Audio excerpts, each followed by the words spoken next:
আমরা এই কথা খুব পরিষ্কার করে বলতে চাই, অত্যন্ত উচ্চ কণ্ঠে বলতে চাই, উচ্চ কণ্ঠে উচ্চারণ করতে চাই যে আমরা বাংলাদেশী এবং 1971 সালে আমরা স্বাধীনতা যুদ্ধ করে আমাদের স্বাধীনতা নিয়ে এসেছি।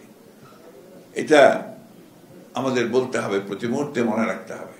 আজকে দুর্ভাগ্যজনকভাবে সেই বাংলাদেশে আমরা যে বাংলাদেশে একটা সাম্প্রদায়িক জাতি হিসেবে গড়ে তুলতে চেয়েছিলাম, সেখানে বিভিন্ন রকমের আপনার প্রচেষ্টা চালানো হচ্ছে এটাকে আপনার একটা ধর্মীয় দৃষ্টিকোণ থেকে দেখার জন্য।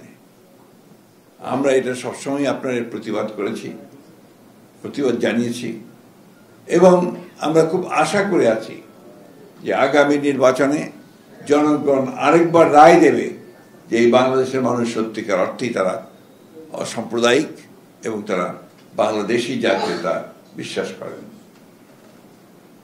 আপনারা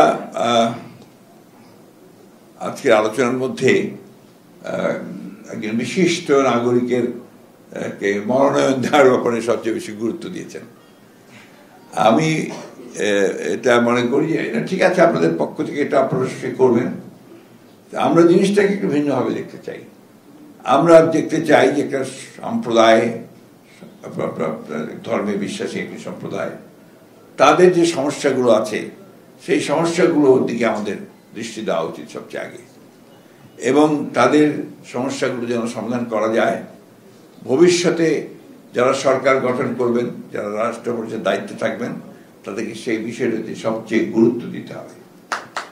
এবং যেহেতু বাংলাদেশ জাতীয়তাবাদী দল সবচেয়ে বড় রাজনৈতিক দল এবং সবাই এই ধরনের একটা প্রত্যাশা আছে যে বিএনপি হয়তো সরকার গঠন করবে নির্বাচনের মাধ্যমে, সেইখানে আপনাদের সকলের সমর্থন, যে কথাটা দাদা বলেছেন, সারা দেশেই সেই সমর্থনটা আমাদের প্রয়োজন আছে, শুধু একটি পার্টিকুলার আসনের জন্য নয়।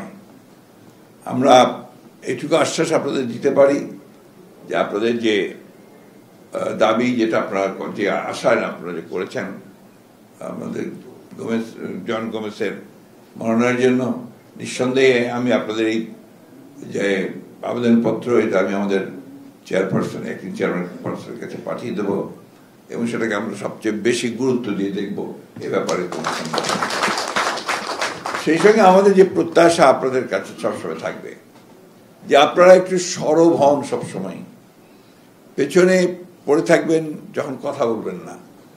আপনাদের দাবি দেওয়া, আপনাদের যে প্রয়োজন, সে কথাগুলো কিন্তু আপনাদের জোরে বলতে হবে।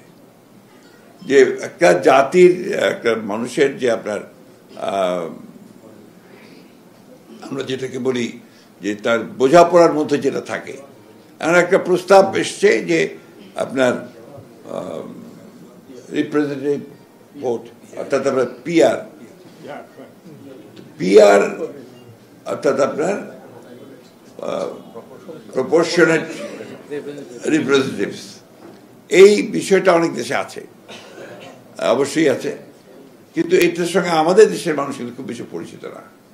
আমরা অ্যাডাল্ট ফ্র্যাঞ্চাইজ বুঝি, অর্থাৎ এক ব্যক্তি এক ভোট, এটাকে আমরা বুঝি।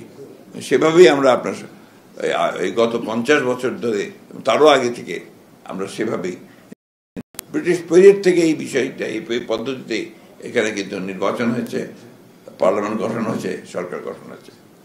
আজকে হঠাৎ করে সামনেই যখন এই বিষয়টা আসছে এবং তার জন্য আন্দোলন হচ্ছে, তখন কিন্তু আপনার স্বাভাবিকভাবেই যারা অতি দ্রুত একটা নির্বাচন চান দেশে, আপনার গণতন্ত্রকে পুনঃপ্রতিষ্ঠা করার জন্য, গণতান্ত্রিক সরকার গঠন করার জন্য, গণতান্ত্রিক পার্লামেন্ট গঠন করার জন্য, তারা আমরা একটু উদ্বিগ্ন হই।